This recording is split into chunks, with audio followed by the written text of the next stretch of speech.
Calix Beyala, vous vivez en France et au Cameroun. Donc, vous connaissez les deux pays.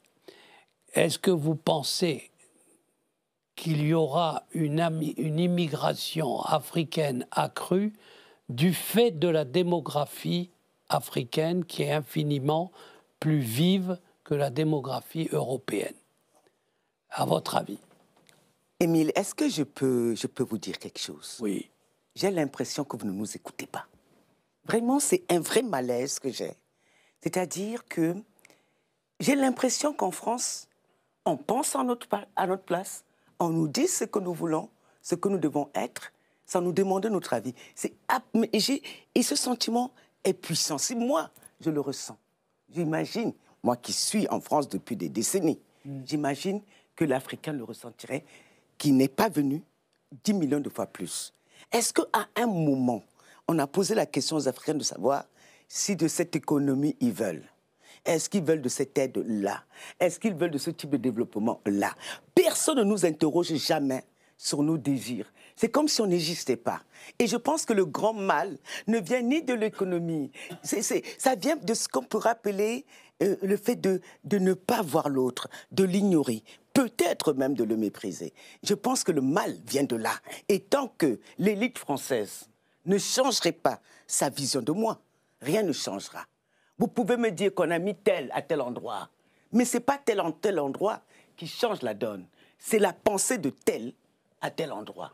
Oui. Cher ami. Donc, je vais vous dire, les Africains n'ont pas à gérer la crise démographique de l'Occident.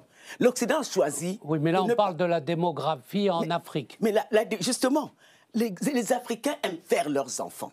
Voilà. Ils estiment que c'est une richesse. Chaque femme aime faire 4, 5, 6 enfants. Et l'Afrique est tellement, excusez-moi, grande, qu'il y a à peine 0,2% des Africains qui partent. L'immigration africaine est d'abord inter-africaine.